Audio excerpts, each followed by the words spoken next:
from programs that American families rely on. And if these draconian cuts go through, the burden will fall on cities, counties, and states. Here's a brief list of the programs set for elimination. The administration's budget would eliminate funding for the Community Development Block Grant.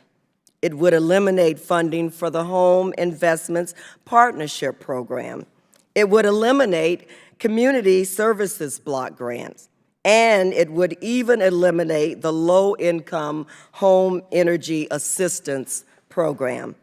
The president of the National League of Cities said President Trump's proposed budget, and I quote, threatens the safety and prosperity of cities around the country. I could not agree more. But what does it all mean? Well, it means low-income American families may go without heat in the winter and air conditioning in the summer. It means that the elderly, children, and people with disabilities will not receive funding that is critical to these vulnerable populations. It means funding for after-school programs will disappear. And it means that counties and cities will have to divert funds as they are forced to do more with less. It will negatively impact public health and safety across the country, and it will negatively impact budgets nationwide. Regardless of whether you live in rural areas or urban cities, you will be hurt by this budget. When these cuts to vital programs are proposed, they are packaged as cost savings efforts. This isn't true. This is cost shifting to someone else, and the quote, someone else, is the most vulnerable families in our communities and states and local governments. I look forward to hearing about unfunded mandates facing local governments, but as part of this conversation, we must reject the president's massive budget cuts and the burden they impose on local and state governments. I understand as well as anyone how federal mandates can pass costs down to state and local governments that impact the outlook for their budgets. We must distinguish between mandates that assure basic rights and protections and mandates that impose burdens. For example, there are mandates that ensure clean water. All we have to do is look at the crisis in Flint, Michigan, to understand what would happen if these protections were eliminated. As this committee found, the problem in Flint was not federal overreach. It was that the federal government did not step in sooner to protect the citizens of Flint. And now an entire generation of children will be paying the price as they deal with the consequences of lead poisoning. The solution there is not just to eliminate the mandate, it's to provide adequate funding to comply with it. Then there are examples of mandates that burden state governments. It's no secret President Trump wants local governments to help with immigration enforcement. At the same time, however, his proposed budget looks to eliminate the State Criminal Alien Assistance Program, which provides reimbursements to state and local governments for incarcerating undocumented immigrants. This is a prime example of states being asked to do the federal government's job at their own expense. We cannot lose sight of why we're concerned about the burdens of state and local governments in the first place. It's about doing what is best for Americans everywhere. The funds at this level and the services provided are crucial to Americans across this country. We cannot tolerate irresponsible cuts to these needed programs. Again, thank you so much, and Mr. Chairman, I yield back. I thank the gentlewoman, and I also look forward to working with you, and I think we have a lot of opportunities, a lot of good work to do on this committee. The committee will hold the record open for 5 legislative days for any members who would like to submit a written statement. We will now recognize our panel of witnesses. First of all, the Honorable Wayne Niederhauser, President of the Utah State Senate, who represents the 9th State Senate District in the great state of Utah. The Honorable Gary Moore, Judge and Executive of Boone County, Kentucky. Mr. Moore chairs the National Association of Counties Environment, Energy, and Land Use, and is the former chairman of the Opioid Epidemic Task Force. I got out of order, Mr. Davis, but I'd also like to recognize Senator Jim Davis of North Carolina's 50th District. Welcome today. The Honorable Jermaine Reed, Councilman of the City of Kansas City, Missouri. And I'm now pleased to recognize Congressman Connolly from the great state of Virginia to recognize our last witness. I thank my friend, and I thank the chair and the ranking member for holding this very important hearing. In fact, when I was chairman of Fairfax County, from which Mr. McKay comes, I actually testified before this committee when Tom Davis was chairman and Henry Waxman was ranking member on unfunded mandates. Unfunded mandates particularly affect local government. In fact, local government's on the receiving end not only from the federal government, but from state governments. I noticed we have 2 state senators, one of whom at least was in local government. But it is all too often the practice at the state level to frankly slough off burdens onto localities. I know that goes on in my home state of Virginia. And I know Mr. McKay is on the receiving end of that as a supervisor from Lee District in Fairfax County. Mr. McKay is a longtime friend of mine for over 2 decades. We worked together in a myriad of enterprises, in transportation, in human services, on the Legislative Affairs Committee, which he now chairs, which I also used to chair. And I know he understands intimately the impact on the budget, because he now chairs the Budget Committee for the Fairfax County Board of Supervisors, a county bigger than 8 states. So, you know, he's dealing with really large issues, and it's a full enterprise government. So it's everything from human services to a bus fleet.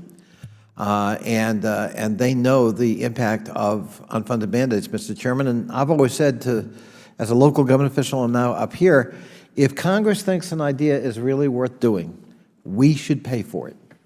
It should never be a burden put on somebody else. No Child Left Behind is a great example. You know, maybe good intentions, but it was an unfunded mandate. And that, you know, that was always my problem. So I welcome Mr. McKay being here, representing, you know, a wonderful place, Fairfax County, and I thank him for being willing to spend his time and bring his expertise to this committee. Welcome to you all. Pursuant to committee rules, all witnesses will be sworn in before they testify. Please rise and raise your right hand. Do you solemnly swear or affirm that the testimony you're about to give will be the truth, the whole truth, and nothing but the truth, so help you God? Thank you. Please be seated. Let the record reflect that the witnesses answered in the affirmative. In order to allow time for discussion, please limit your testimony to 5 minutes. Your entire written statement will be made part of the record. The chair now recognizes Mr. Niederhauser for his testimony.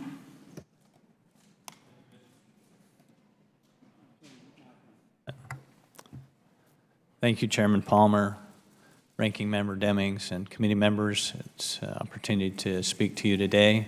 I am Wayne Niederhauser, Senate President, Utah. I represent Sandy, Utah, gateway to snowbird and Alta ski resorts.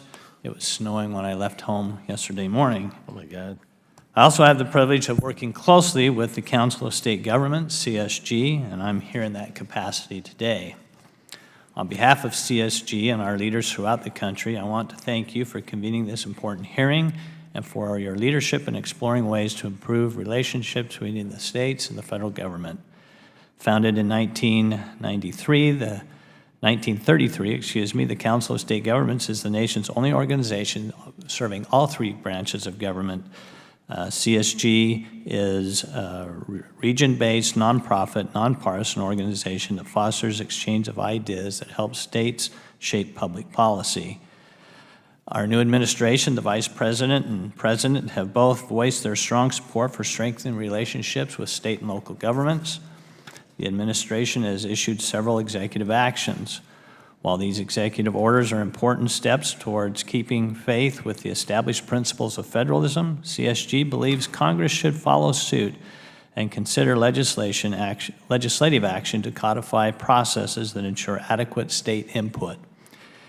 We applaud Congresswoman Virginia Foxx for introducing H.R. 50, the Unfunded Mandates Information and Transparency Act, which addresses UMRA's narrow coverage, exemptions, and loopholes.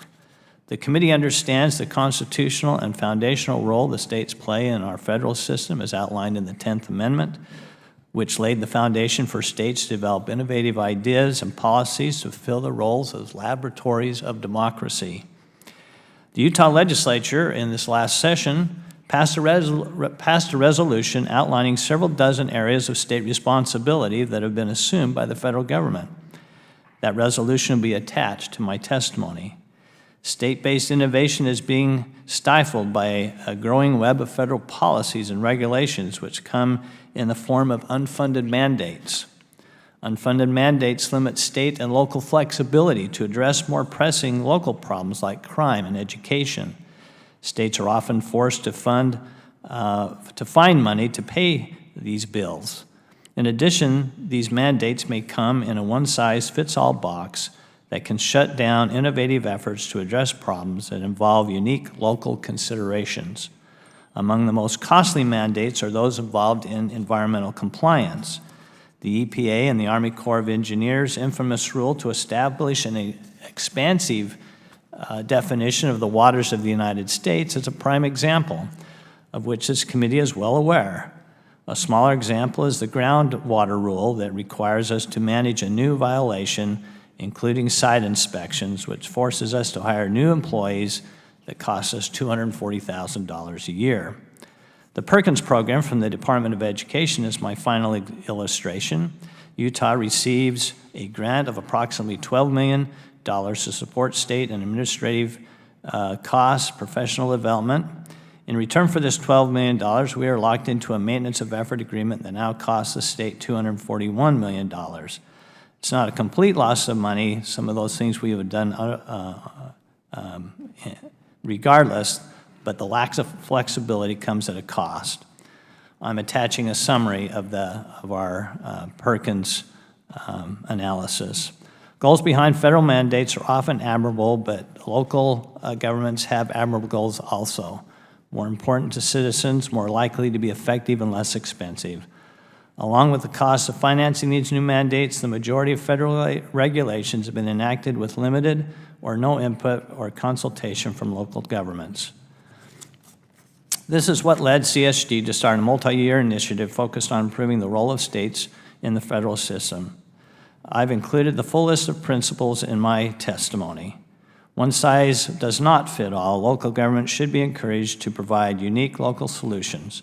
Stronger coordination and communication will help reduce conflicts, which far too often end up in court and come with enormous economic and opportunity costs.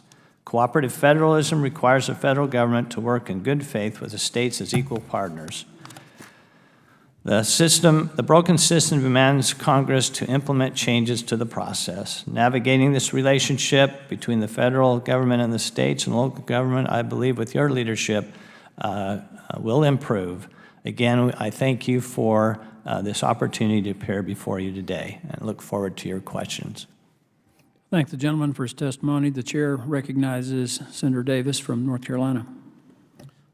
Good morning. Thank you, Chairman Palmer and Ranking Member Demings and members of the subcommittee. I'm delighted to be here today. And I appreciate the opportunity to share the impact of unfunded mandates, or what I call federally imposed burdens, on North Carolina state and local governments. I'm here to provide examples of compliance challenges and their associated costs from such mandates. I serve North Carolina's District 50, which covers the 7 westernmost counties in the state. Collectively, these counties contain almost 900,000 acres of federal land, large tracts removed from development opportunities and the property tax base. As a result, these counties face significant challenges in their ability to provide critical services to their citizens. The added cost of compliance with unfunded mandates exponentially stress these already struggling local governments. On the opposite side of my state, the U.S. Army Corps of Engineers dredges federal channels and disposes of dredged materials in federal waters offshore. Coastal counties seeking resources to renourish beaches and to repair from coastal storms often have need of dredged sand. But before any restoration can begin, managers of renourishment and repair projects must navigate the federally imposed bureaucracies of two separate agencies.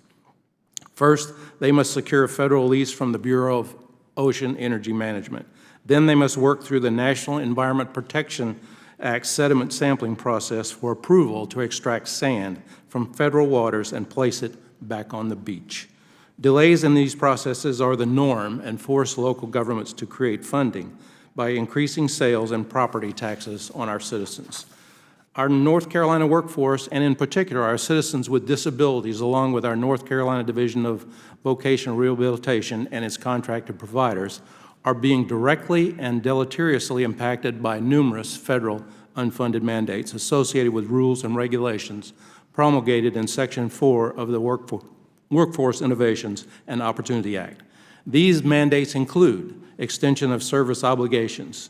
DVR programs are now responsible for services to youth with the most significant disabilities starting at age 14 for up to 4 years, with no additional funding and no previous responsibility. Funding must come from either North Carolina taxpayers or reduction or elimination of services for other citizens. New mandated allocation of state's DVR federal grant. 15% of the total DVR federal grant money is now mandated for a new responsibility to provide pre-employment transitional services to youth starting at age 14. The 15% requirement was not graduated for infrastructure ramp-up, causing states to forfeit federal funds. With forfeiture of funds, no additional funding, and no previous responsibility, the money must come from North Carolina taxpayers or reduction or elimination of services. While the legislative intent of the Workforce Innovations and Opportunity Act was intended to benefit our workforce and citizens with disabilities, it was, in effect, a regulatory overreach, an attempt to legislate through rulemaking, which resulted in noble intentions becoming unfunded mandates, ungrounded in reality. The North Carolina Department of Transportation is rife with examples of the burdens of unfunded federal mandates. NCDOT is responsible for all modes of transportation in my state. The NCDOT also oversees and helps expand economic opportunities through the North Carolina states and the North Carolina ports, and North Carolina Global Transport. Federally unfunded mandates impact states that support passenger train services delivered by providers other than Amtrak. There is no federal funding to support the additional costs associated with this designation, and the total financial impact to North Carolina is over $1.5 million per year. Due to a change in the federal definition of passenger ferry, base appropriations for North Carolina's ferry system went from $22 million in 2007 to over $31 million in 2008. And I could list many other federal mandates that cause our state to either increase taxes or reduce services. But I would like to conclude my testimony with this compelling example from a business owner in my district. His experience is at best a sobering commentary on compliance challenges and associated costs from unfunded federal mandates. He was told by a compliance officer charged with enforcing EPA guidelines that his boiler system was compliant with current emissions of arsenic. However, he would be required to reduce the emissions from 12 parts per million to 4 parts per million. After spending over $200,000 on consultants, lawyers, and other experts, this business owner learned two things. One, the technology didn't exist to reduce it to 4, and secondly, arsenic occurs naturally in our air at 12 parts per million. Rather than invest $200,000 on needed equipment, employee raises, or profit, the business owner spent his money on efforts to comply with the impossible. Where I come from, $200,000 is real money. I commend my testimony to you and welcome your questions. Thank you. The chair recognizes the gentleman from Kentucky, Mr. Moore, for his testimony. Chairman Palmer, Ranking Member Demings, and distinguished members of the committee and subcommittee, thank you for holding today's hearings on unfunded mandates. I'd also like to say hello to Kentucky Representative Comer, and if he's able to join us later, my Congressman Massey, Thomas Massey. My name is Gary Moore, and I am the elected County Judge Executive in Boone County, Kentucky, and I'm honored to provide testimony today on behalf of the National Association of Counties to share how we can strengthen the intergovernmental consultation process. This issue is so important to counties nationwide as we work to balance our budgets and provide critical services to our constituents, including public safety, health services, fire and rescue, infrastructure development, and much more. As this committee examines the impacts of unfunded mandates, I'd briefly like to share a few points for your consideration. First, the regulatory consultation process between federal agencies and state and local governments needs to be strengthened. In 1995, Unfunded Mandates Reform Act, UMRA, was instrumental in reducing unfunded mandates in federal legislation for state and local governments. In fact, CBO periodically and proactively brings together NACO and other state and local organizations to discuss proposed legislation that could result in unfunded mandates. However, the framework it established for the regulatory consultation process has been less effective. It tasked each agency with developing their own internal process, which we found to be inconsistent across and within agencies. We often find that the agencies just want to check a box instead of having meaningful discussions with us as intergovernmental partners before and throughout the rulemaking cycle. We are encouraged that Congress has been working on legislation to strengthen this process and hopefully curb the number of unfunded mandates.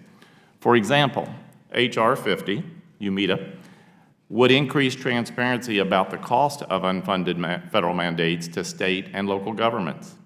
Similarly, H.R. 1009, the OIRA Insight Reform and Accountability Act, would increase levels of consultation and collaboration between agencies and state and local governments. Time and time again, we see major federal regulations like Waters of the U.S., the Ozone Rule, and the Department of Labor's Overtime Rule finalized with little or no consultation with state and local governments, even though these regulations have major practical and financial implications for counties. Second, counties face mounting fiscal stress from unfunded mandates. Counties must operate balanced budgets. We often do not have the flexibility in our budgets to pay for new federal requirements. In fact, 45 states already impose limitation on counties' ability to raise additional revenue. In my home state of Kentucky, the burden of an ever-growing list of federal and state mandates has resulted in reduced funding for county jails, inmate health care, infrastructure maintenance, while other funding limitations are affecting our county-run 911 systems. Federal policies and programs developed with only the impact on the federal treasury in mind put the ability of local governments to fulfill our responsibilities at risk. Finally, our system of federalism requires a strong federal, state, and local partnership to achieve our shared goals. Unfortunately, our intergovernmental partnership is often out of balance as federal agencies impose one-size-fits-all approaches, taking away local decision-making. When the federal agencies do engage in meaningful consultation, they are better able to develop practical rules that accomplish our shared goals. Mr. Chairman, thank you again for the opportunity to discuss these issues and the major impact of federally imposed burdens on state and local governments. In short, we hope Congress will implement a consultation process across the federal government that includes working with state and local partners early and often. I'm happy to answer your questions. Thank you. Thank the gentleman for his testimony. The chair recognizes Mr. Reed for his testimony. Well, thank you, and good morning to you, Mr. Chairman, and ranking members and members of this committee. I am Jermaine Reed, a member of the City Council from Kansas City, Missouri, and it's an honor to be able to join you on behalf of National League of Cities, the oldest and largest organization representing American cities and towns. City leaders, as you have indicated, are on the front lines of almost every issue, from education, healthcare, environment. Cities and towns are making major strides in these areas because we are in the business of finding solutions to the challenges that face our communities. But one of the biggest barriers to our progress is the burden of unfunded mandates. All city leaders face tough budget choices in what services that we are able to provide. But often, the added burden of unfunded mandates is the last straw for straining local budgets. We at National League of Cities are opposed to unfunded mandates. As it's been indicated, with the release of the President's budget proposal, the concerns on whether federal government can reduce or eliminate could be eliminated without shifting the costs to local governments has never been greater. The across-the-board proposed cuts to critical funding for programs and services in cities, the new unfunded mandates would create. And we urge Congress to reject these proposals, these cuts. Our constituents depend on the success of our federal-local partnership to ensure that government services are affordable, reliable, and also high quality. To achieve that, I urge the committee to work to eliminate unfunded mandates and other regulatory burdens, support local flexibility and control to avoid taking a one-size-fits-all regulatory approach. The partnership between local, state, and federal government works best when our unique powers and responsibilities are clearly defined and respected. Local government's biggest duty is to provide services, solve day-to-day problems, and respond directly to the needs of our citizens. As our research at National League of Cities shows, city budgets are still recovering from the Great Recession. The country's municipal workforce is still at 58,000 jobs below the peak in the mid-2000s. And we're still meeting the needs of our citizens, but there certainly is a very little to margin of error. In my hometown of Kansas City, we treat every budget approval process as an opportunity to re-examine with our constituents what their needs are to provide. When we're faced with unfunded mandates, my colleagues and I are forced to disregard the will of our voters and divert local tax dollars to meet the standard imposed by Congress. As explained in my written testimony, the unfunded mandates that we're facing include regulation from Clean Water Act, the Clear Air Act, and the Americans with Disability Act. And right now, I'd like to focus on the Clean Water Act and what it takes for cities our size to comply with unfunded mandates it's proposed. In 2009, in order to meet the requirements under the Clean Water Act, Kansas City developed a 25-year plan called the Smart Sewers Program. The program includes 101 separate projects and comes at a cost at nearly $5 billion, financed entirely by wastewater fees.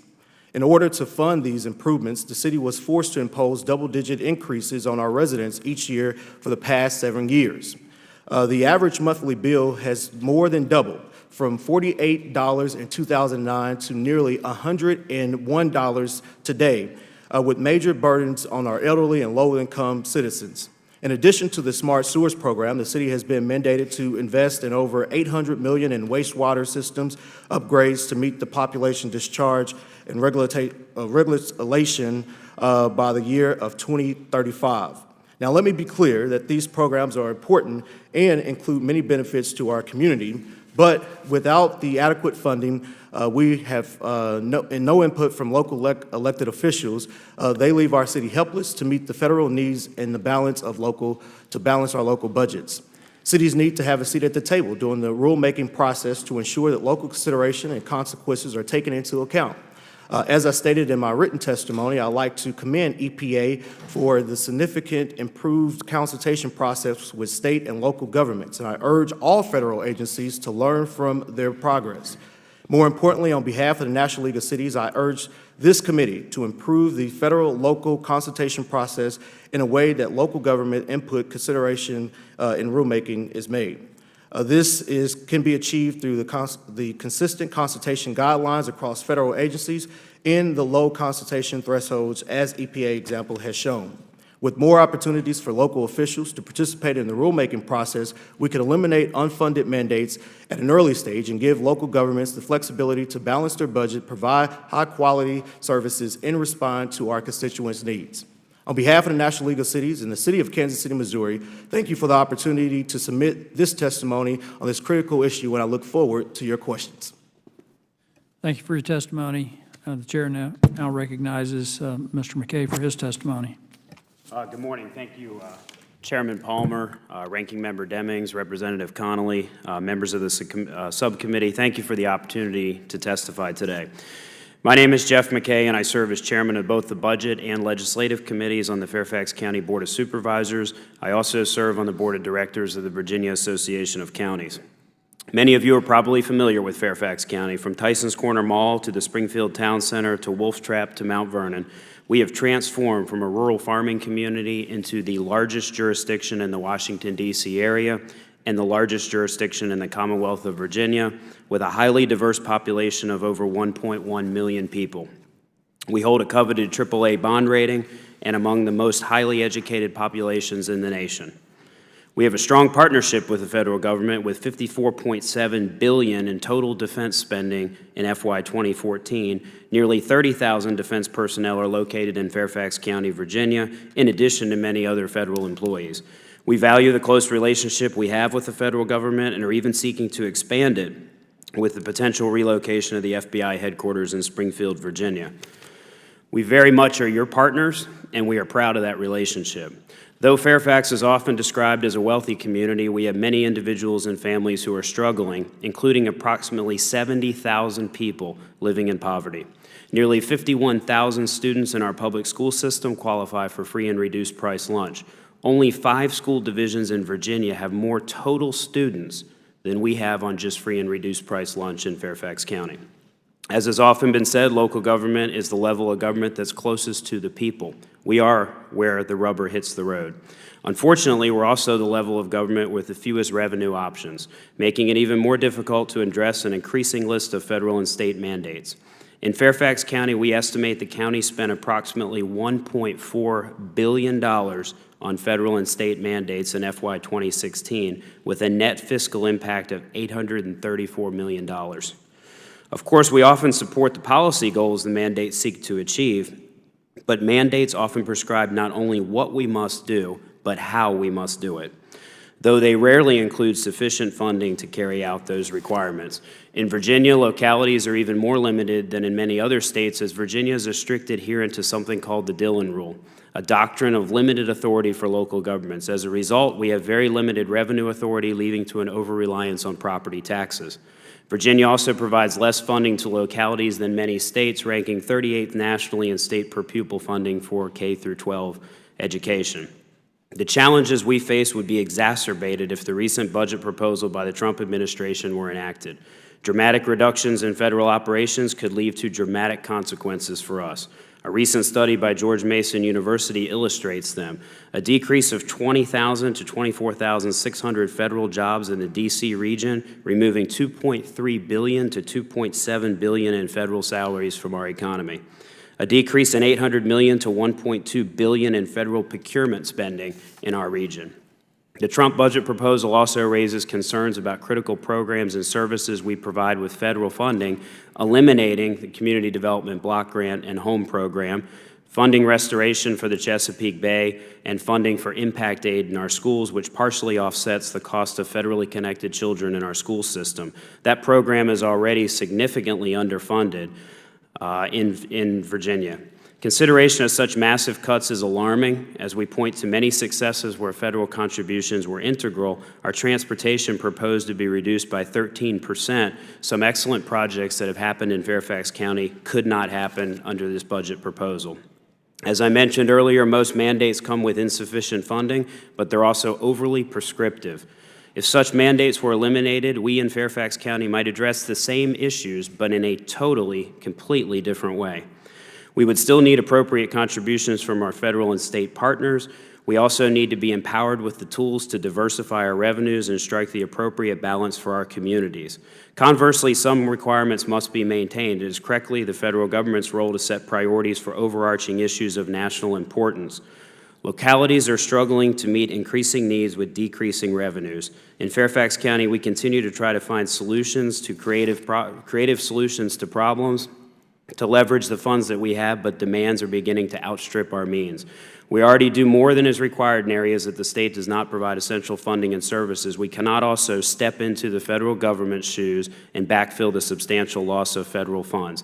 Keep in mind that unlike the federal government, we are required by Virginia law to annually balance our budget, a task made more difficult by federal underfunding and unfunded mandates from both the state and federal level. Thank you again for the opportunity to testify on behalf of Fairfax County, Virginia today, and I look forward to your questions. Thank the gentleman for his testimony. The chair will I will now recognize myself for 5 minutes for questions. Senator Nita Hauser, I think it's been consistent, and what we've heard is the lack of coordination between the federal government and state and local government in regard to these unfunded mandates. What kind of assurances do the states and local governments need that the federal government will seriously consider their input? I think that improving the Unfunded Mandates Reform Act would be a great place to, I think that's one area that could be worked on. The idea that there's non-compliance with that in the administration, I think, is a problem. Reaching out to organizations like the Council of State Governments, National Council of State Legislatures, there's other organizations like ALEC. These are all legislative organizations that will give it some really good input and state view on issues. And then I think that there ought to be a question asked before you go down the road on any mandate, whether that is something the federal government ought to be addressing or the state government. Let me just give you an example. When I was, it's probably about 2008, 2009, I was the chair of the Health Systems Reform Task Force in Utah. And we were going down the path of health reform. We were one of the first states to create an exchange. Utah, a red state, we created an exchange, a health exchange. We were already on this path, and then we felt like we were preempted by the ACA. The Affordable Care Act. And then we were playing defensive, trying to figure out what that meant for us. And so I think there ought to be that question asked before we even begin the discussion of some laws, and especially regulations, because I think what happens is the regulators kind of take laws beyond what they were ever intended to address. And Congress, I believe, needs to be more involved in making those decisions rather than an administration, so that we have some more consistency and we have the voice of the people involved. I want to come back to that, but just in general, and each one of you can answer yes or no, you can elaborate a little bit if you'd like, but based on your experiences, do you believe the Unfunded Mandate Regulatory Act's requirement for consultation between state and local governments effective in its current form? I think you've already answered that it needs to be reformed. Mr. Davis? Yeah, I agree that it does need to be reformed, but I think a lot of it has to do with the cost associated with it, and rather than the product. I think it's very important that when we look at these mandates from the federal government, that we're looking for a goal, and we're not just concentrating on how much it costs us to get this goal. Mr. Moore? Mr. Chairman, I believe that UMRA has worked well on the legislative side. Where it has not worked well is on the regulatory side. We, as local and state officials, elected officials, if we're involved in the process on the regulatory side, we can improve the process. We can often, I believe, avoid some of the pitfalls we see with some of the bureaucracy that we see from the federal government. So I would suggest that the successes on the legislative side be more strictly applied to the regulatory side.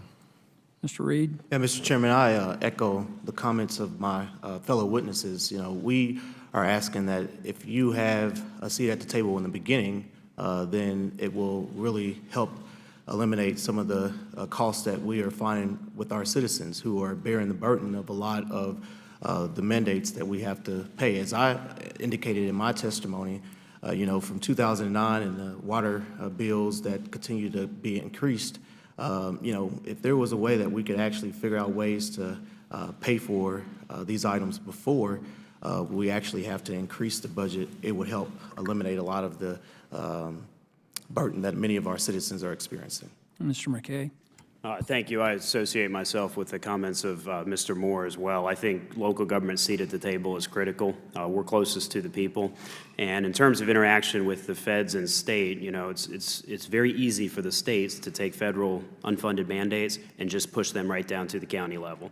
And so that's certainly the process that takes place in Virginia. And, there doesn't seem to be the consultation at all with local governments in terms of what impact that has, just a simple legislative act by the states to push down to the lowest level. There's something that's consistent in all of your testimony and I think evident in your answers to that question. That is that the process would work much better if we left the implementation of the regulations in the hands of state and local government, even to the degree of perhaps sending the funding down with the regulations. For instance, the EPA mandates. They're writing the regulations, but I think in Mr. Niederhauser's testimony, it may have been, I think it was your testimony, said 96.5% of the environmental regulations are implemented or administrated at the state level.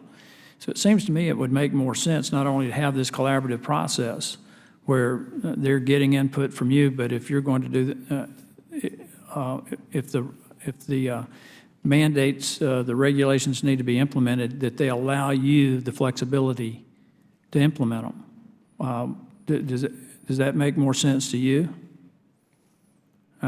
Nodding is appropriate, but for the record, that indicates an affirmative to the question. So I want to come back to some of this and some other areas as well, but at this point, the chair recognizes the ranking member from Florida, Ms. Demings, for 5 minutes. Thank you so much, Mr. Chairman. And again, to our witnesses, thank you so much for being with us today as we discuss this very important topic. Mr. McKay, Fairfax County, like many other counties across the country, relies on federal funding for its residents. In your testimony, you did express concern, though, about President Trump's budget. How would his proposed cuts impact Fairfax County? If you could just elaborate a little more on how you would be directly impacted. Sure, I appreciate the question. First, there's impacts to actual programs that I mentioned in my testimony, significant impacts. As I mentioned, there's 70,000 people in Fairfax County living in poverty. So obviously reductions in the Home Investment Partnership, CDBG funding are significant.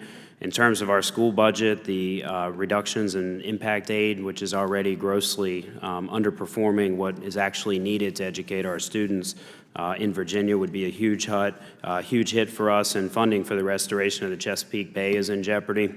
I think, though, fundamental to your question, what concerns us the most is what's happening with our federal workforce.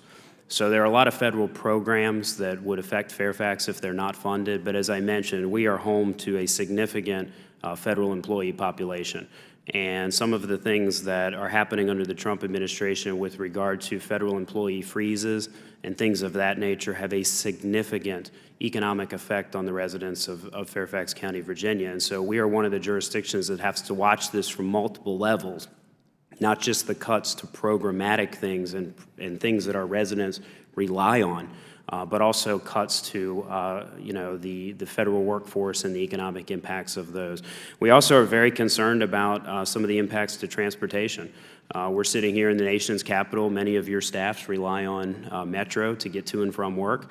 And without federal support of Metro, we remain very concerned about the funding that's going to be necessary to sustain the Metro system. And so we're watching this from many different angles, not just programmatic, but also from in terms of the impact to the finances of the very people that live in our county.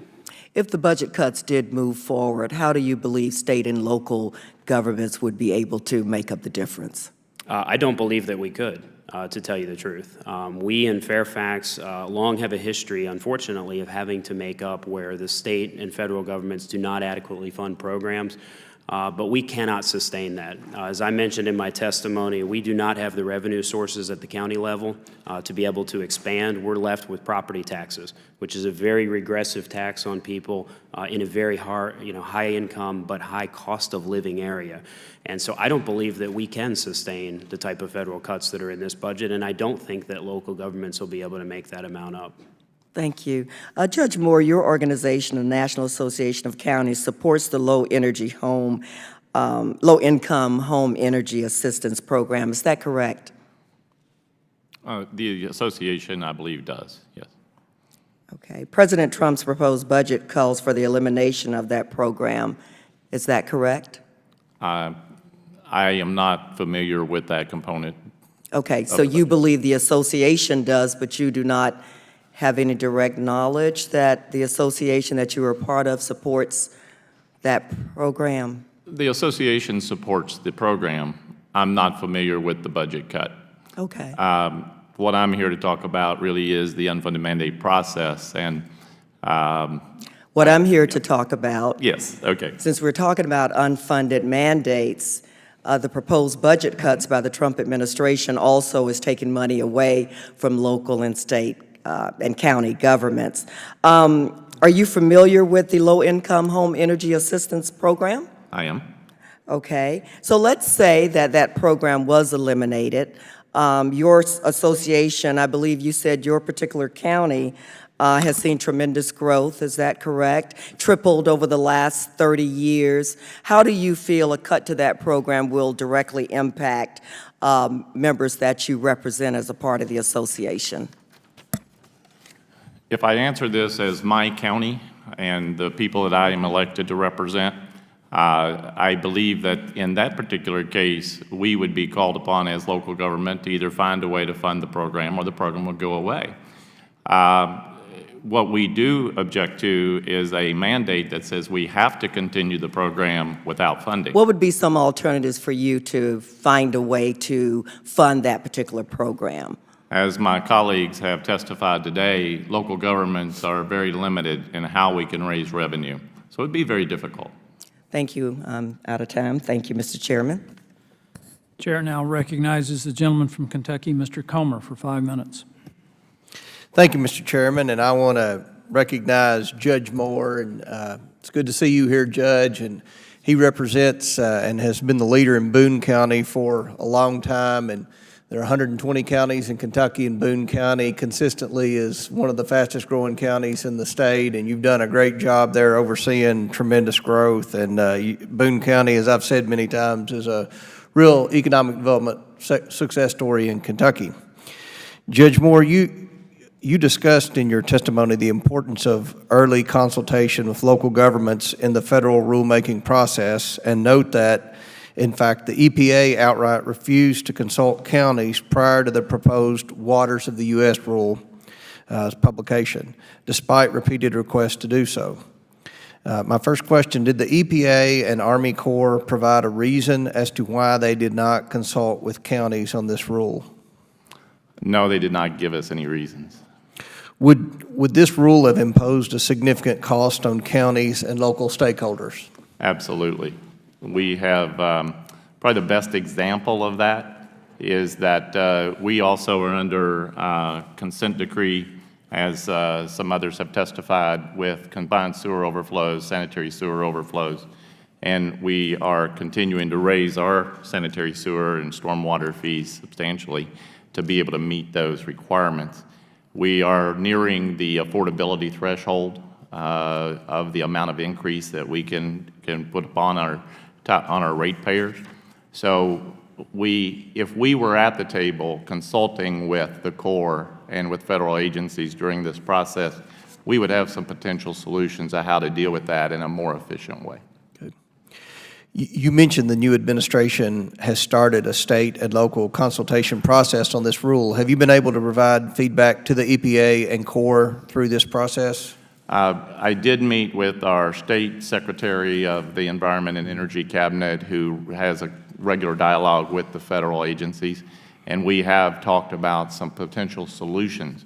One example would be that we have a payment in lieu program when we're developing new property if we impact a wetland or a stream. those funds are not used efficiently. And environmentalists, as well as others, would agree that there's a better use for those funds, to use those to help eliminate combined sewer overflows and sanitary sewer overflows rather than the projects that are being done now. We're hopeful that our State Secretary of Environment, working with the federal agencies, will be able to help us in that situation. Right. Have the agencies indicated what they intend to do with the feedback that they're supposed to be getting? Not that I'm aware of. Right. Next question, Judge Moore. You also shared that the Department of Labor did not adequately consult with state and local governments to assess the impact of its recent overtime rule. Did the agency provide any justification for its failure to cooperatively consult with counties on this rulemaking? No, not that I'm aware of. Do you believe it's a good use of your time as an official of local government to have to make repeated requests for meaningful consultation every time the federal government decides to act? I have a lot of other things I would prefer to do, and it would be refreshing to see elected officials involved in that process rather than non-elected. Right. Well, hopefully help is on the way. I believe this new administration has a more common sense approach to doing business, and hopefully we can address the unfunded mandate issue that you're always faced with in the federal government. And I know that there are a lot of issues that each of you that have testified have, and hopefully we can work together to try to bring some relief for the great jobs you're doing in each of your states. Thank you. I yield back. Chair now recognizes the gentleman from Virginia, Mr. Connolly. I thank the chair, and I thank your courtesy. God, just for another point of view, I don't know that, at least where I come from, we think help is on the way coming from this new administration. Maybe that's a welcome message in Kentucky. It's not a welcome message in Virginia, because we are looking at the Trump budget, as Ms. Demings pointed out, and it looks to me like it's a roadmap for a whole bunch of additional unfunded mandates. So, for example, Mr. McKay, if we completely defund the Chesapeake Bay Commission, do the requirements to clean up the bay go away? They do not. And isn't it true that already the overwhelming financial burden on the cleanup is on the local and state governments? It is. Yeah. So the little piece the feds provide financially is that commission.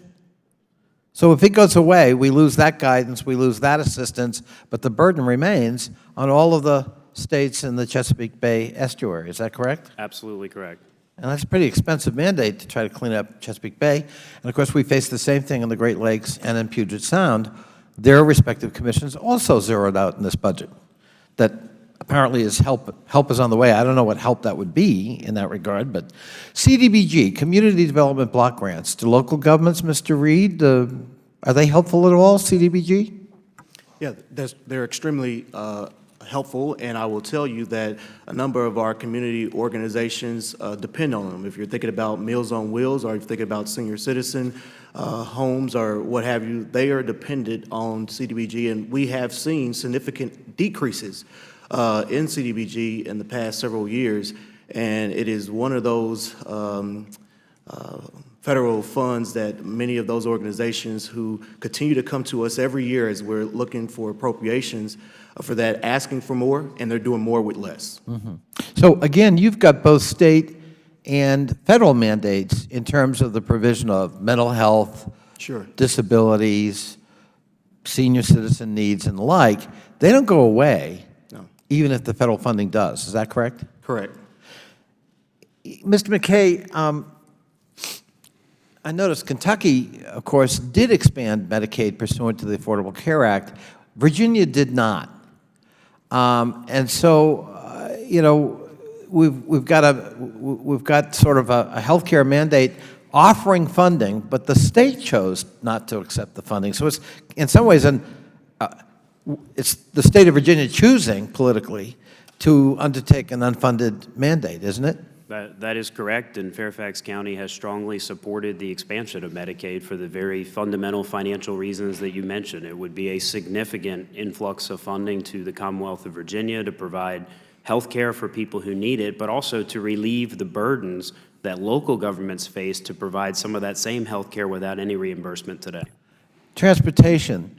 So the federal government, as you pointed out, has a big stake in the future of Metro, since a third of the federal workforce uses Metro to get to work every day, and about, I guess, 40% of the total ridership every day is federal employees.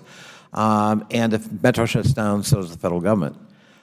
There are 4 members to the compact, 3 of which provide operating subsidies. Is that correct? That is correct. So the 4th one, who is that does not provide any operating subsidy? The federal government. And does the federal government nonetheless provide oversight and mandates to Metro in terms of how it operates, safety, things like that? They do all of the above, and they even have seats on the Metro Board of Directors. And in fact, recently, this administration, Help on the Way administration, actually withheld Department of Transportation funding for lots of other unrelated transit projects throughout the Commonwealth of Virginia because of an unrelated issue having to do with Metro and the oversight, safety oversight trilateral commission. Is that correct? That is correct. That's interesting. So at the end of the day, one final thing. A lot of us talk loosely up here about state and local like they're the same. And of course, we know they're quite different. And a lot of us talk loosely, especially those of us who have no experience in local government, about let's just block grant everything, send it to the state, and their tender mercies will see to it that localities do well. What's the problem with that thinking from your perspective vis-a-vis Richmond? Yeah, there's significant problems with that, some of which I mentioned in my testimony. As a Dillon Rule state, the hands of the counties are tied in terms of how they can generate revenue to pay for some of these things. Richmond has a very different political philosophy than Northern Virginia in terms of our federal partners and how these programs trickle down at the local level. Richmond is very good at just transferring the authority and the requirement to do certain things to local governments, but not sending the funding attached to it. More importantly, these things are very prescriptive, and so in many cases, they're laudable goals. There's things we would certainly do at the county level, and we would do them a whole different way than the prescriptive way, the way we're told how to do these things. Is particularly concerning. But our relationship with the state in Virginia is unique as a Dillon Rule state. Our hands are tied in terms of raising additional revenue, and the state politically and philosophically disagrees with us in many cases, and the one you gave with Medicaid expansion is probably the most egregious one. We are losing as a county millions of dollars in federal support because of the state's inability to support the expansion of Medicaid. So they essentially have our counties in financial shackles. Thank you. And Mr. Chairman, thank you for your courtesy. Thank the gentleman. It's interesting the direction that the hearing has gone. We've gone into federalism, we've gone into the budget, and now we've gotten into state constitutions and home rule and the Dillon Rule. It's certainly an interesting conversation. The Chair will now recognize the Vice Chairman of the subcommittee, Mr. Grothman of Wisconsin, for 5 minutes. Thank you. We anticipate a big infusion in infrastructure later this year, and I assume a lot of that will be sent to the states and local units of government. It's been my experience that frequently highways or other infrastructure projects become much more expensive once federal money is involved. I'm not going to ask you to deal with Davis-Bacon because we've all heard about Davis-Bacon, but could any of you comment on perhaps anecdotal evidence or other examples in which you feel you've had to spend more for roads or other projects once federal money is involved? Mr. Vice Chair, I could address a portion of that. In Kentucky, recently, prevailing wage was repealed. I know that the federal level did not, has not. And just don't deal with Davis-Bacon. Okay, other I won't deal with that. Yeah. Where we could see improvement is in the NEPA process. Time is money, and in a growing community like ours, getting a project to completion is very important. We have to wait usually a season in the fall for the leaves to leave the trees so that we can do an assessment for the Indiana bat, for instance. That delays us a full season in many cases. I do believe there are items within the NEPA process where if local governments were involved with the regulatory process, as we're speaking today, through UMRA and other acts, it would improve the process. It could bring projects to completion sooner and less costly. Okay.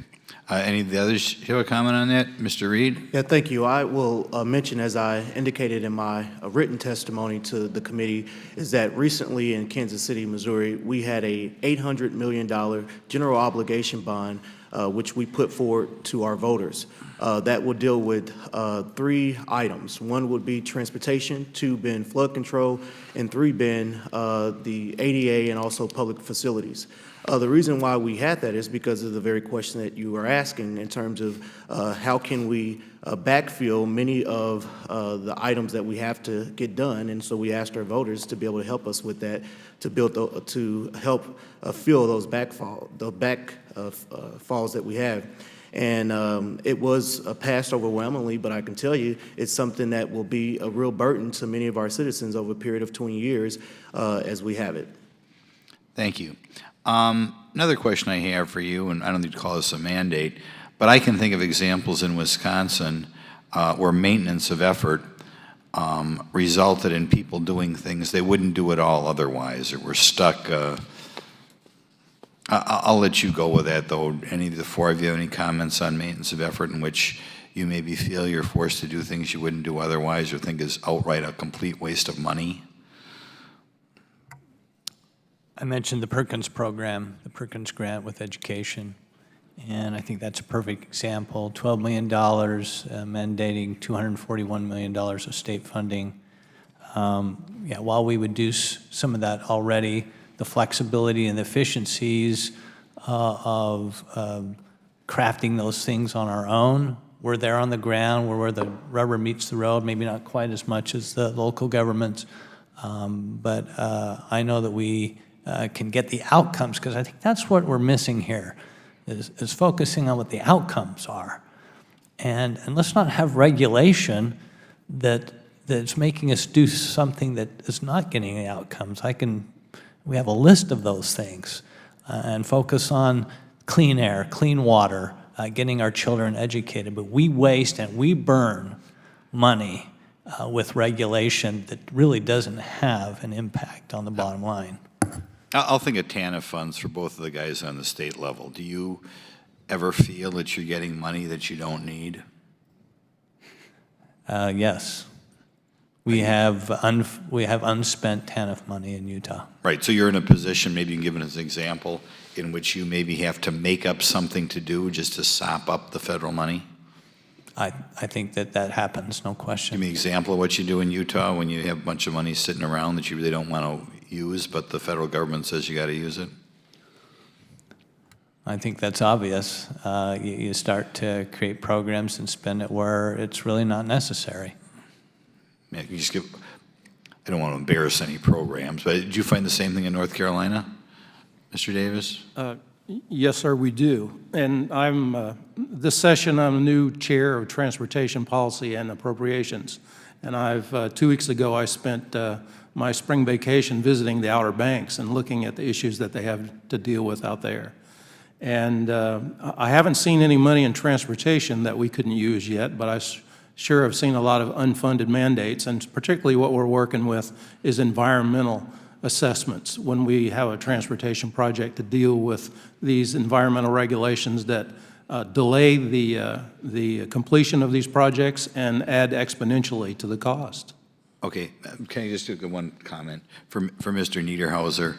I would like if you could get something together, because I think we have an appropriations committee that I hope I can trust, but we don't know yet, who might be under the impression we have to keep TANF at a current level. And if you could, give us something in writing that we can forward to these guys so they realize that, I know Wisconsin also does things that we just throwing away money because we have a maintenance of effort on this stuff, but thank you.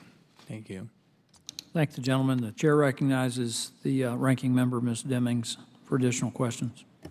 Thank you so much, Mr. Chair. Councilman Reed, the administration's proposed budget would cut $482 million from the EPA's categorical grant programs that aid state and local governments in protecting human health and the environment. Your testimony indicates that cutting categorical grant programs that serve state and local governments is a step in the wrong direction. Is that correct, and why do you feel that way? Well, we feel it's a cut, as I believe I even mentioned earlier, is that these would be, unfortunately, ways that we would have to try to figure out where do we get the funding from. And so we feel as if it would be a step in the wrong direction. According to the National League of Cities, another quote is, measures require cities to use local law enforcement resources to enforce federal immigration laws or unfunded mandates that impose additional disproportionate responsibilities on local law enforcement, increase financial liability on local governments, and ultimately move us further from our fundamental principles of federalism, which Mr. Niederhauser spoke so eloquently about in his opening statement. Mr. McKay, do you share the concerns of the National League of Cities that measures requiring local law enforcement to enforce federal immigration laws are unfunded mandates? I do. I think they're the mother of all unfunded mandates. Not only would they cost us money, but they would permanently damage the relationship that law enforcement in Fairfax County has with our community and further endanger our citizens. Bottom line is our police prevent crime and solve crimes. And without a robust conversation with a community that feels comfortable talking to law enforcement, we think it would have a significant impact on our ability to solve crimes, protect victims, and seek proper prosecution. We do cooperate with ICE when we have an opportunity to, but asking local governments to take on a massive federal responsibility, such as immigration enforcement, we think is damaging as not only as a mandate, but also damaging to the fabric of our community. At the same time, the administration's budget proposal cuts the state criminal alien assistance program, a grant program to reimburse state and local governments for incarcerating undocumented immigrants, which would appear that counties would then, or local governments would then incur millions of dollars in unreimbursed expenses each year in housing undocumented individuals that violate state and local laws. Do you believe that cutting programs such as this leaves local government then holding the bag? It absolutely would leave us holding the bag. Thank you so much, Mr. Chair. I yield back. Thank you. I have a few additional questions.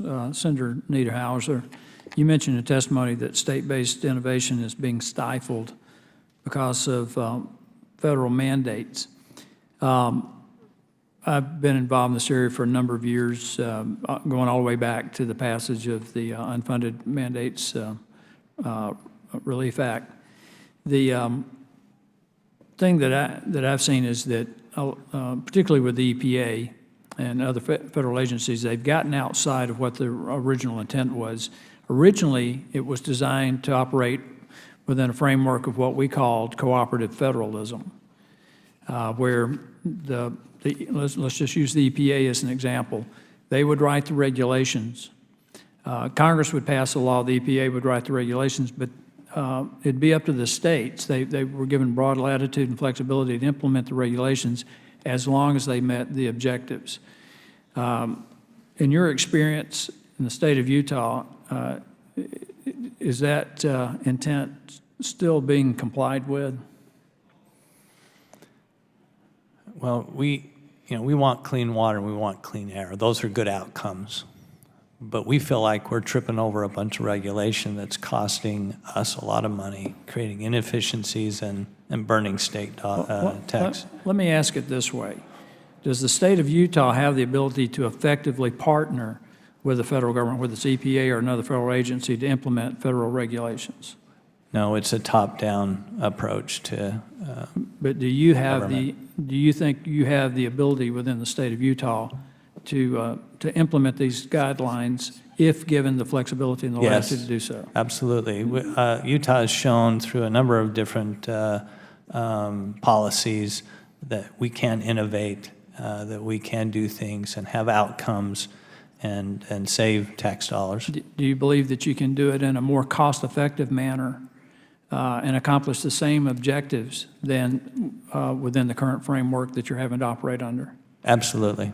Mr. Senator Davis, Yes, thank you, Mr. Chairman. I would love to speak to this issue. I think that the presumption that all wisdom and knowledge emanates from our nation's capital or our state's capital is an erroneous one. Some of the most creative and innovative ideas that I've ever seen are from local government. As a matter of fact, I use them as a resource. Unfortunately, many of them tell me that nobody from the state has ever asked me how to accomplish this. And for that reason, I strongly support block granting a lot of things to the state and to the local government. Hold them accountable, tell them what the goal is and what the end product that you want, but get rid of a lot of needless regulations. Those people on the ground, they know what they are. I'd like And to point out, just release them. to your point, I'd like to point out that if you look at the data, and it's government data, the improvements in air quality and water quality and land use, that sort of thing, most of the, and obviously it was low-hanging fruit, but most of the improvements, the biggest improvements occurred when we operated under the concept of cooperative federalism. Judge Moore, does Boone County have the ability to carry out these mandates without it being a top-down, inflexible approach? No, we need to be at the table during the process Is early. that, no, though, is that you don't think you can, or do you agree that you could carry this out if you're a partner in this? If we're a partner and we have a voice in the process, many times I think we can. There may be some situations we cannot. An example with the Clean Water Act and with the payment in lieu fees for impacts to streams and wetlands. I mentioned we have combined sewer overflows and sanitary sewer overflows.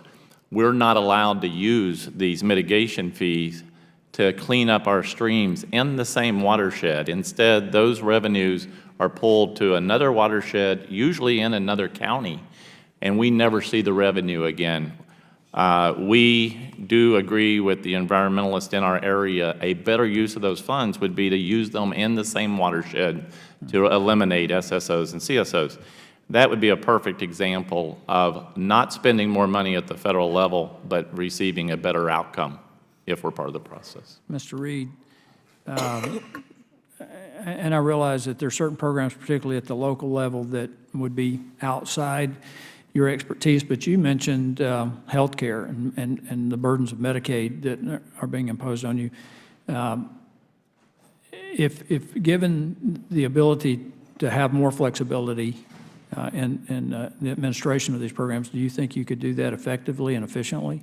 Well, I didn't in my testimony mention, I believe it was one of my other partners here on the dais who mentioned the health care, but I think I share, of course, the same example is that if we have to carry these out, we, of course, as a community will, but the relief that we need is, of course, having an opportunity to address these items in the beginning and having a seat at the table to talk about ways that we can actually pay for it is most important to us. Mr. McKay, you've been nodding your head. Yeah, I agree entirely with what's been said. The flexibility in so many of these things is important at the local level. One size does not fit all, and many times federal regulations don't recognize the local environments under which they're being applied. And the only way to realize that is to have local officials at the table and a good cooperative relationship. So while I agree with many of the federal requirements, certainly of the EPA, and want clean air and clean water, we would like to see more flexibility in how those are applied, a recognition particularly of local government's ability to pay and absorb these regulations, and frankly, more flexible timelines, less punitive actions, and more cooperation, especially with the jurisdictions who are making attempts to do the right thing. There doesn't ever seem to be a recognition of that when the federal government is looking at these. And so one size does not fit all in the ground level application of these regulations. We need that flexibility. Well, I ask these questions in the spirit of, I believe it was another Virginian who had this observation that the government that governs best governs closest to the people. And I think you have more transparency, you have more accountability, but you also have the ability to innovate. One size does not fit all. That's particularly important, I think, in the area, for instance, of Medicaid. And given the states the flexibility to innovate, and I think it eliminates a lot of the problems we have with improper payments with Medicaid. We sent out $36.3 billion last year in improper payments on Medicaid. Same thing's true of going back to the original intent of the EPA and cooperating with state and local government and allowing state and local government to implement federal regulations with broad latitude as long as you meet the standard, because the objective is, Senator Niederhauser has mentioned several times, we want clean air, clean water, we want wise land use, we want to preserve the environment for the future. But those are not inconsistent with allowing the states more latitude in carrying out these regulations. And I think the situation that we find ourselves in right now with these unfunded mandates makes that extremely difficult for you and extremely costly, and diverts resources away from other programs that really need the money, and makes it, and particularly at the local level, because you've got so little ability to generate revenues to meet some of these mandates. I now recognize the Vice Chairman, Mr. Grothman of Wisconsin, for 5 minutes. Sure, I just want to give you guys one more chance, because I can think of so many ways that constantly ran into situations where states are doing something that's sometimes a complete waste of money and sometimes even counterproductive to meet federal mandates. Particularly for the state guys, Mr. Niederhauser and Mr. Davis. Do you have any experience on problems with education because of federal mandates, things where your schools are maybe doing something they wouldn't have to do otherwise? Well, there's a lot of examples. One was just, it's been several years ago, how school lunches changed, mandated by, well, it's an administration issue. They were working fine in Utah, but new requirements. Actually, my wife works at the elementary school across the street. She found that children were eating less, even though some of those were intended to, some of those mandates were intended to help nutrition. The outcomes were not there. In fact, it was the opposite. So that's just one. There's, I mean. Could you give us some others? For example, I mentioned the Perkins program in my testimony, but just the thing that really we struggle with in Utah is education's a big deal. Mm-hmm. And 91% of the money comes from state assessments, taxes. But yet 9% of the money coming from here in Washington is driving the ship. And the outcomes that could be, that we could accomplish without those regulatory burdens and the desire we have for every dollar, that those are all precious dollars, and so we don't want to give up any of them, and consequently we allow Washington to dictate a lot of what we do. Right. Oh, okay, Mr. Reed, it looks like you've had problems, and we've had problems too. Nobody argues with the idea that we should help people with disabilities, but sometimes when you hear about the federal mandates, they require things that you wonder who they're really helping other than maybe the construction companies. You had some problems with the Americans with Disabilities Act. You care on elaborating with about that? Yeah, thank you. I appreciate the opportunity to elaborate a little further. You know, I think one of the things is the time constraints for our resource in directing how much work that has to be done and when it has to be done. We want to make sure that we're meeting the terms and the agreements as part of our settlement, but the longer time frame and also additional flexibility for priority of the projects also benefit our city and our citizens, allowing a more efficient plan of how we think the resources should be used. As I mentioned it earlier too about our general obligation bond in which we've passed, I mean, we want to make sure that we're compliant. We want to make sure that we're providing places where many of our citizens are able to get in and out of facilities and have the access that they need and deserve. But we also need to do it within a good time frame that allows for us to do it and in a way that the resources are actually there. Yeah, and do you ever find you're being asked to do things that cost more money that you look at and you wonder who are we even benefiting? Yeah, sure. I mean, right, it's just horribly designed. Federal government ought not to be involved in this stuff, or should be much less involved. I'll put it that way. The The Clean Air Act, I guess, is a problem for Kansas City, right? The ozone standard?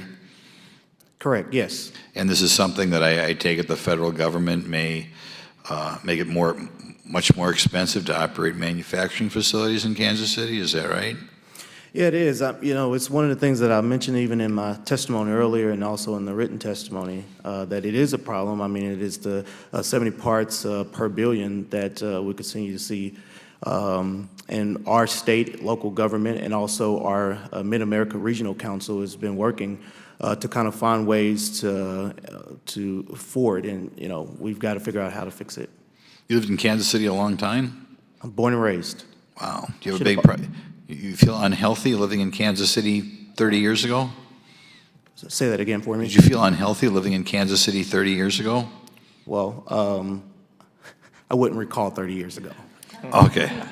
We have an ozone problem in the Wisconsin area. I felt quite healthy growing up, and now they've got a lot stricter things. But as we fight for jobs for our cities, I know there are people who, you know, I don't know how they expect big cities to thrive without manufacturing jobs, but apparently people do.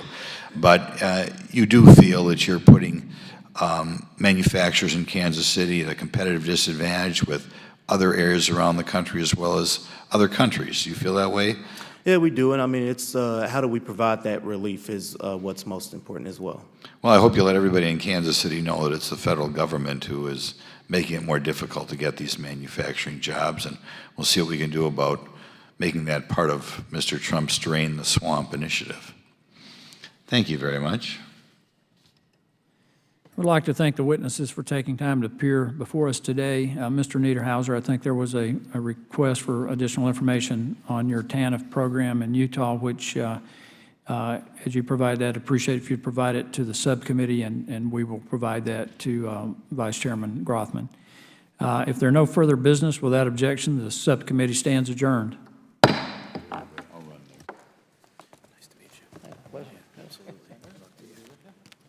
Very interesting. Yeah, extremely. Yeah.